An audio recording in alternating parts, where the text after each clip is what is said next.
Okay, this is an update on the ST4000 wheel. A friend of mine sent me his wheel, said it wasn't operating right, it was binding.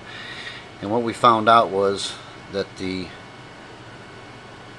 tensioner pulley, it goes through a hole right here, and it was waddled out. I mean, it was like real sloppy. So this thing, instead of turning real nice and straight, was kind of wobbly like this and causing the unit to bind up. So what I did was I drilled out the original hole with a 1/4 inch drill, and what I did was I ground off the tip to make it real super smooth. And that's like I said, that's a 1/4 inch right there drill bit. And like I said, I smoothed out the tip because I didn't want it binding or tearing up the plastic.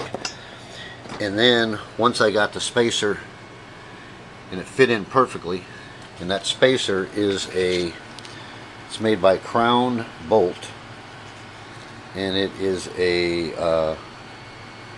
1/4 inch outside diameter by 1/40 inch inside diameter, and that is a 1/4 inch long, and it fit perfectly in the 1/4 inch hole that I drilled. Of course it would, and it fit nice and tight. Once I got that in, then I took another drill bit, this one here, and again I filed the ends of it off.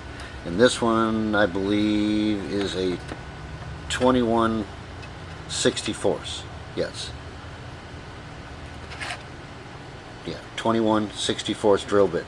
And what I did was, that's the original one, I drilled out the center hole with this. And you have to be real easy, and you have to kind of hold it real lightly with a pair of pliers and a cloth when you're drilling out that center hole. And what that did was that took this right here, and now it fits tight as a drum. And you can see from the other side that it's flush.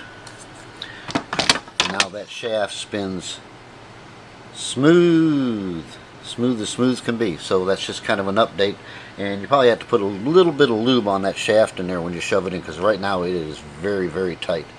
But that's just a little update in case you got a little wobble in that thing. They wear out after a while. Things wear out, you know. And he already did the wheel with the nuts on them, so that was one of the things that he had done already. I think coming off my videos he had done that, because he had a couple that were snapped, and went out and bought a new belt for it. But like I said, this thing here was just, it was wobbling back and forth, so it was causing erratic tension on it, so the wheel was kind of binding and not binding. So this should straighten it out. We're going to assemble it tonight once the glue dries, because I glued that little sleeve in. Even though it fit real tight, I did still put a little bit of glue on. That's just an update. Say goodnight, Mel. Good night, Mel.